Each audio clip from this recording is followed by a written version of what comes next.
Hii uchumi imekuwa ngumu. Mwendeshaji pikipiki kupata pesa ya kulipa mkopo, pia kupata pesa ya kununua kufanya service inakuwa ngumu. Ndio maana sisi kama shirika la Mogo tulijitolea kupeana hii service ili kurudisha mkono na kusaidia wateja wetu. Sasa sisi kama Mogo, sisi ni shirika la kupeana mikopo. Tunapeana mikopo kwa waendeshaji pikipiki. Pia tunapeana wako na pikipiki na wako na logbook, tunapeana pesa. So sisi kama Mogo tunapeana mkopo. Sasa hiyo ukiangalia bei ya pikipiki imepanda juu. Imepanda juu, so inakuwa ngumu. Inakuwa ngumu kwa waendeshaji pikipiki kupata pesa ya kutosha kufanya service, pia na pesa nyingine ya kujirinda. So ndio maana tukaingilia kati. Kama shirika, mambo yetu kwa serikali ifungue shirika kwa bei ya pikipiki ili kuwezesha wanabodaboda ku afford kununua pikipiki, iwe cash ama ni mkopo.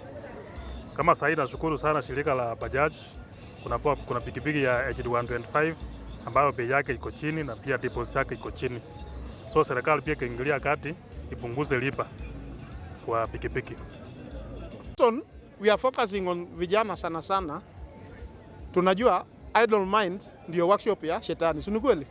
Now, hawa wakikuwa empowered, mtu ako na kitu yake ya kufanya. Hata hiyo saa ya kuenda kufanya crime, tumefanya nini? Hakuna. Because ako busy, akitoka hapa amechoka, anaingia kwa nyumba yake.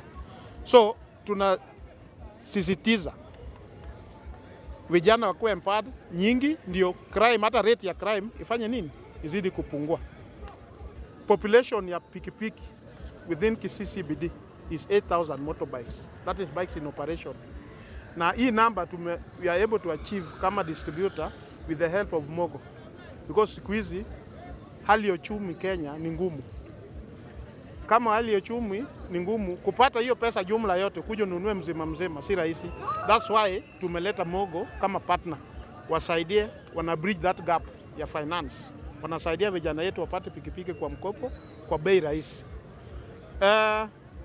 Tunajua siku hizi the bodaboda sector Kenya ndio ina contribute the highest uchumi ya Kenya kulingana the number and the revenue we are getting.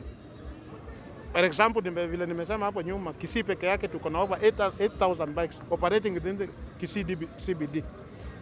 This asubuhi ana fuel na wanabeba watoto wetu, wako kila mahali, meaning these are the people wenye wanadrive uchumi ya inchi. The reason we are emphasizing kwa hii sekta ya bodaboda ambapo ndio imeajiri watu wengi na ndio imeshikilia uchumi. Naomba kama distributor na partner kama ya Mogo wasaidie, because uzito sahi iko pande ya malipo, wanasaidia waweva hivyo interest kidogo irudi chini, ndio tupate hiyo namba iende kuwa juu zaidi. With the help of management ya Mogo, with the help of management ya Bajaj, tumeshukuru sana, vijana wanafurahia na unaweza ona kila mtu ako na furaha hapa kulingana na ile kitu inaendelea. Na hii partnership naomba iendelee na tuendelee zaidi na tuendelee kuincorporate other partners. Tuzidi kushikilia vijana, the county government of Kisii, all county government, the national government, other partners tunaomba wazidi tu incorporate pamoja, tuendelee kuempower